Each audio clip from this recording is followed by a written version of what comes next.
ये इसके बाद पेपर लीक और पेपर लीक के बाद जो नई भर्तियां हैं उन दोनों को लेकर बात करेंगे और साथ में बात करेंगे उन व्यूअर्स के लिए जो कल की जो मुख्यमंत्री की प्रेस कॉन्फ्रेंस और साथ में उसके बाद जो उसको उसकी अंडरस्टैंडिंग को लेकर किसी कंफ्यूजन में है उनको लेकर भी बात करेंगे।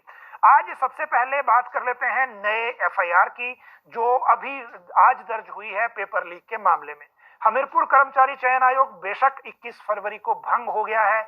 उसके बाद स्टेटस रिपोर्ट में जो विजिलेंस ने 18 पोस्ट कोड के पेपर लीक में शामिल होने संलिप्त होने का संभावना या आशंका व्यक्त की थी, वो आशंका लगभग सही साबित होने जा रही है।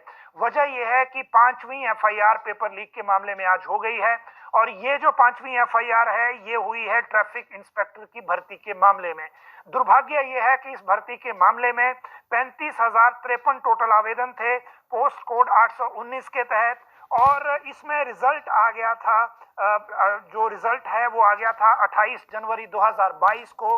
6 लोगों को सेलेक्ट करने के बाद इन्होंने नौकरी भी ज्वाइन कर ली, लेकिन बाद में पता लगा जो अभी junior office assistant paper leak के बाद इंक्वायरी हुई, जो एफआईआर दर्ज करने के बाद इन्वेस्टिगेशन चल रही है, उस इन्वेस्टिगेशन में जो ट्रैफिक इंस्पेक्टर की भर्ती है उस ट्रैफिक इंस्पेक्टर की भर्ती में जो पैसे के पेपर के बदले पैसे के लेन देन का मामला सामने आया है। नई बात यह है कि इसमें जो पैसे का भुगतान है ये पेपर होने के जो बाद किया गया, पेपर होने के 1 हफ्ते के बाद किया गया और ये पैसे उमा आजाद को गए थे। 4 के खिलाफ एफआईआर हुई है।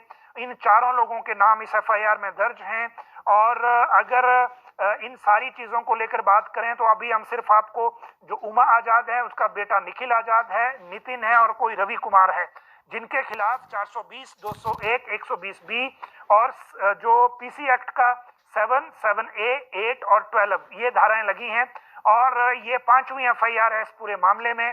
पहली 2 एफआईआर हुई थी पोस्ट कोड 969 में, फिर एफआईआर हुई 939 में, ये जो टेम्परिंग थी उसकी थी, जो ओएमआर शीट भर दी थी। उसके बाद एफआईआर हुई जूनियर, जो एफआईआर उसके बाद थी वो है जो ड्राइंग मास्टर 980, फिर अब ट्रैफिक इंस्पेक्टर 819। एक एफआईआर जो हुई है 965 के मामले में वो हुई है जूनियर एडिटर और कंप्यूटर ऑपरेटर के मामले में, जिनके पेपर इनके घरों से मिले थे।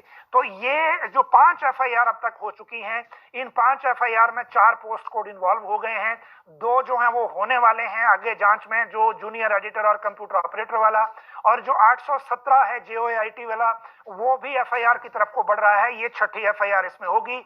817 का जो मामला है वो ऑलरेडी सुप्रीम कोर्ट में है, वहां जब सुनवाई के दौरान एडवोकेट जनरल क्या कहते हैं वो उस टाइम आपको पता लग जाएगा। लेकिन अभी की बात जहां तक है जो ये एफआईआर है इसमें अब आप देखिए 5वीं ये एफआईआर हो गई। इस 5वीं एफआईआर के बाद जिन जिन मामलों में एफआईआर दर्ज हुई है उन मामलों में 965 के अलावा अभी चार्जशीट दायर होनी है। चार्जशीट दायर होने के लिए मिनिमम 2 महीने का वक्त होता है, उससे ज्यादा भी जांच एजेंसी ले सकती है।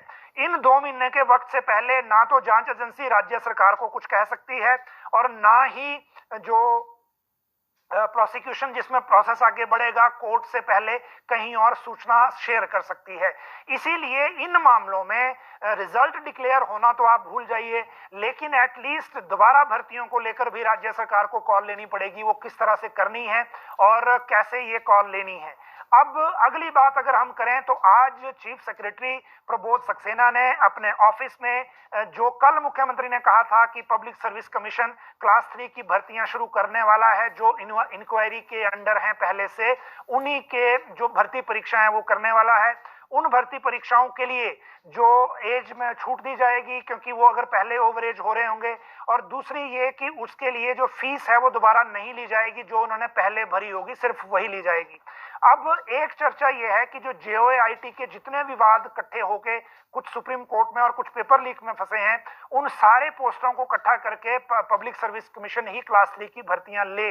लेकिन ये सिर्फ एक डिस्कशन है अभी, जो पर्सनल डिपार्टमेंट का सेटअप है उसके भीतर, इसमें अभी डिसीजन गवर्नमेंट ने लेना है।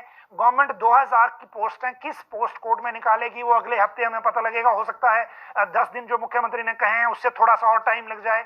लेकिन आज जो बैठक हुई है, हमने जब चीफ सेक्रेटरी से बात की तो उन्होंने कहा कि आज की बैठक में उन्होंने सिर्फ हमीरपुर कर्मचारी चयन आयोग में जो ओएसडी नियुक्त किए हैं भंग होने के बाद, अनुपम ठाकुर या क्या नाम है उनका, उनको उनके साथ और जो पब्लिक सर्विस कमीशन के सेक्रेटरी हैं डीके रतन, उनके साथ बैठक की है। और आज की बैठक सिर्फ हमीरपुर कर्मचारी चयन आयोग का रिकॉर्ड पब्लिक सर्विस कमीशन को ट्रांसफर करने के मैकेनिज्म को लेकर था। पब्लिक सर्विस कमीशन सिर्फ वही रिकॉर्ड हमीरपुर कर्मचारी चयन आयोग से लेगा जो विजिलेंस ब्यूरो के रडार से बाहर है, मतलब जो शक के दायरे में नहीं है। और उसको लेने के बाद उन भर्तियों का प्रोसेस कैसे आगे बढ़ाना है, मान लीजिए रिटर्न हो गया है तो रिजल्ट कैसे डिक्लेयर होगा, डॉक्यूमेंटेशन कैसे करेंगे, या दोनों चीजें हो गई हैं तो रिजल्ट कैसे बनाना है, या परीक्षा भी नहीं हुई है तो परीक्षा कैसे लेनी है, इन मैकेनिज्म पे देखेगा। इस रिकॉर्ड को लेने के लिए पब्लिक सर्विस कमीशन की टीम हमीरपुर जाएगी या हमीरपुर से रिकॉर्ड शिमला लाया जाएगा, इसी मैकेनिज्म पे आज पहले दिन बैठक हुई है। इसके बाद हमने जब पूछा चीफ सेक्रेटरी से कि जो भर्तियां अंडर इंक्वायरी हैं और जिनको लेकर मुख्यमंत्री ने कल कहा था कि इन भर्तियों को लेकर जो इंक्वायरी वाली भर्तियां हैं उनको लेकर सबसे पहले 2000 पदों की भर्तियां शुरू करेंगे, तो चीफ सेक्रेटरी ने कहा कि ये अगली स्टेज है। आज मैं उसको लेकर नहीं बता सकता क्योंकि गवर्नमेंट ने कॉल लेनी है और उसके बाद हम अगली स्टेज पे जाएंगे।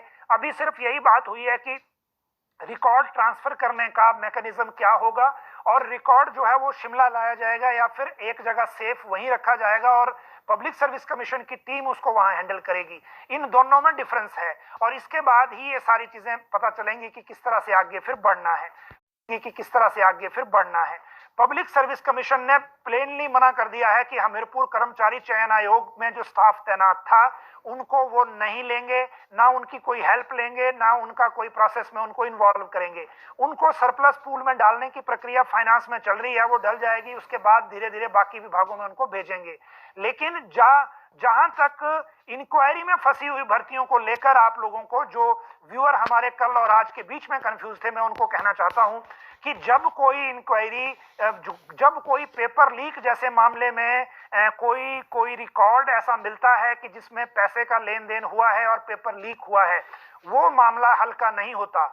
इस फैक्ट को देखते हुए भी कि मेजॉरिटी जो लोग हैं उन्होंने पढ़ के पढ़ाई की होती है, उनकी कोई गलती भी नहीं होती, लेकिन गलती ना होना अलग बात है, सिस्टम को क्लीन करना अलग बात है। और इन दोनों चीजों के बीच में सबसे क्रूशियल पॉइंट ये है कि जिस केस में एफआईआर दर्ज हुई है उस केस के रिकॉर्ड को अभी हाथ लगाना बहुत रिस्की है।